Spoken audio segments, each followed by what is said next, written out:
नमस्कार सभी को। सभी साथी खुश हो, इसी आशा के साथ आज हम इस आयुर्वेद और निसर्गोपचार प्राकृतिक चिकित्सा की अगली कड़ी की ओर चलते हैं साथियों। देख रहे थे हम लोग रसों की पहचान, षड रसों की पहचान देख रहे थे शरीर में और पंचमहाभूतों में इसका क्या असर होता है। आज हम देखने जा रहे हैं लवण रस, यानी जो खारा रहता है उस रस के बारे में आज हम देखने वाले हैं। पिछले रसों के बारे में आपको परिचय अगर करते वक्त कुछ भी क्वेश्चंस आते हैं, कुछ भी आपको मन में सवाल उठते हैं, ज़रूर आप कमेंट बॉक्स में बताइए। आपके सजेशंस हम लोगों को मिल रहे हैं। बहुत बहुत धन्यवाद करती हूँ आप सभी का कि आप नित्य रोज देखने वाले लोग जो है, मुझे फ़ोन भी आते हैं सभी के और मैसेज भी पर्सनल बॉक्स में आते हैं। बहुत बहुत धन्यवाद। आप इसे लाइक कर रहे हो, शेयर कर रहे हो और सब्सक्राइब कर रहे हो। अभी अगली रस की ओर जाते हुए, उसकी पहचान करते हुए देखते हैं कि कौन सा महाभूत इस लवण रस पे ज़्यादा असर करता है। तो इसमें जल और अग्नि ये ज़्यादा असर करता है। इसमें भी अग्नि महाभूत और जल महाभूत दोनों विरोधी है, परस्पर विरोधी, लेकिन इस रस पे इनका प्रभाव अधिक है। हमारे शरीर में भी अग्नि और जल है। जैसे जल हमने कहा कैसे है, अश्रुओं में है, यूरिन में है, खून में है, आपकी लबार में है, सलाइवा जिसे बोलते हैं। फिर शरीर में जितना पानी है हमारे, वो सारा जितने लिक्विड्स आपको दिखाई देते हैं, रस धातु है, ये सारा जल जो है। आप अगर कभी भी टेस्ट करेंगे या मुंह में लगेगा तो खारा लगता है ना, आंसू है या यूरिन भी अपनी जो रहती है या खून भी रहेगा, इसमें लवण रस ज़्यादा है। इस वजह से इसका एक गंध और इसकी जो एक टेस्ट रहती है वो हमें खारी लगती है। इस महाभूत से ये प्रभावित है ये सारे रस। तो लवण रस क्या करता है, वात शामक है। इसको वात पित्त कफ के ये त्रिदोषों में वात का शमन करता है, लेकिन ये पित्त का वर्धन भी करता है, पित्त बढ़ाता है ये। अगर हम लोग इस रस की ओर ध्यान नहीं देंगे तो पित्त बहुत बढ़ता है। जैसे इससे पहले का रस हमने देखा था आम्ल रस है, जो पचने में ये सहायता करता है।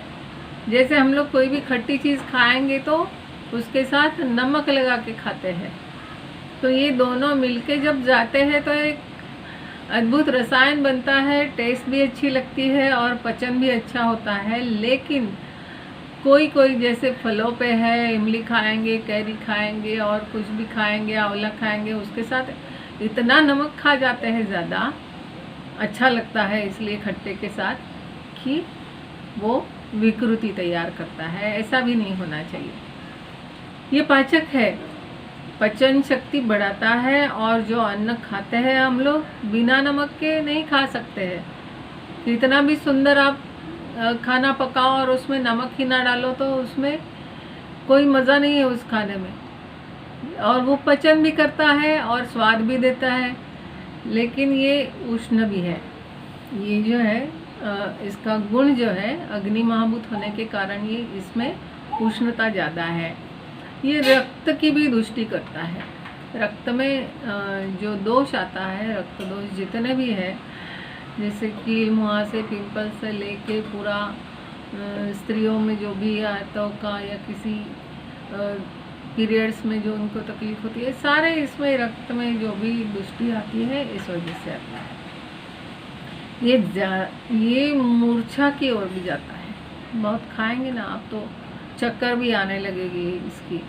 तो ये गुण दोषों के साथ है साथियों। हर दोष जो है फिर खास करके हम लोग हमेशा देखते हैं कि जितने भी उच्च रक्तचाप वाले हैं इससे बहुत डरते हैं।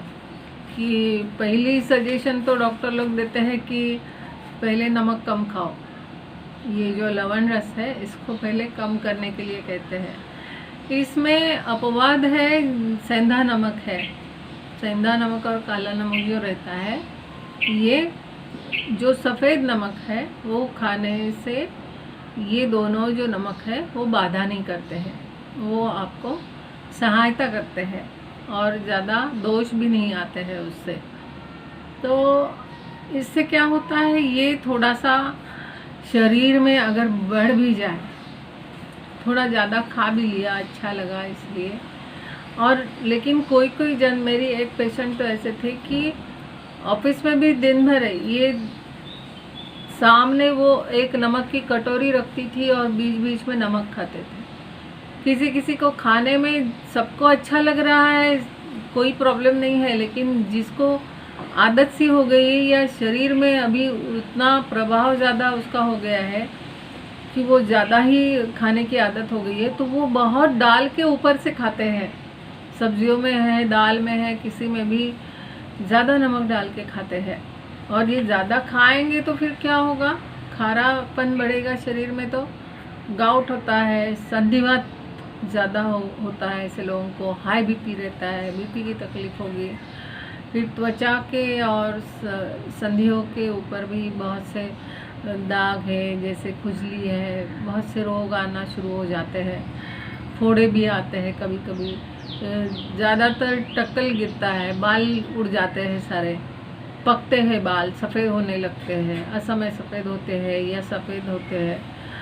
बालों में कभी भी नमक मत लगाना साथियों, बाल तुरंत सफ़ेद हो जाते हैं उससे। फिर बुढ़ापा भी जल्दी आता है, जैसे स्किन जो है वो जल्दी रिंकल्स आना शुरू हो जाते हैं, उसमें झुर्रियाँ पड़ती है और काली वृद्धत्व आना शुरू हो जाता है। और इसको आप बहुत कम भी कर देंगे डर के। जैसे घर में किसी एक को बीपी है तो सबके खाने में नमक कम हो जाता है। अब दूसरे किसी को ज़रूरत होगी तो क्या होता है कि उनके शरीर में कमी होने लगती है। जिसको हाई बीपी है उसको ठीक है, लेकिन बाकी सबके लिए, खास करके जब स्त्रियाँ जब खाना पकाती है तो सबके लिए एक ही सब्ज़ी बनाती है, सबके लिए एक ही दाल बनेगी, तो उसमें नमक कम पड़ता है, आदत सी हो जाती है सबको। लेकिन एक दिन उसकी विकृत स्वरूप जब धारण करता है तब समझता है कि अरे ये खारा रस बहुत, लवण रस कम हो गया है।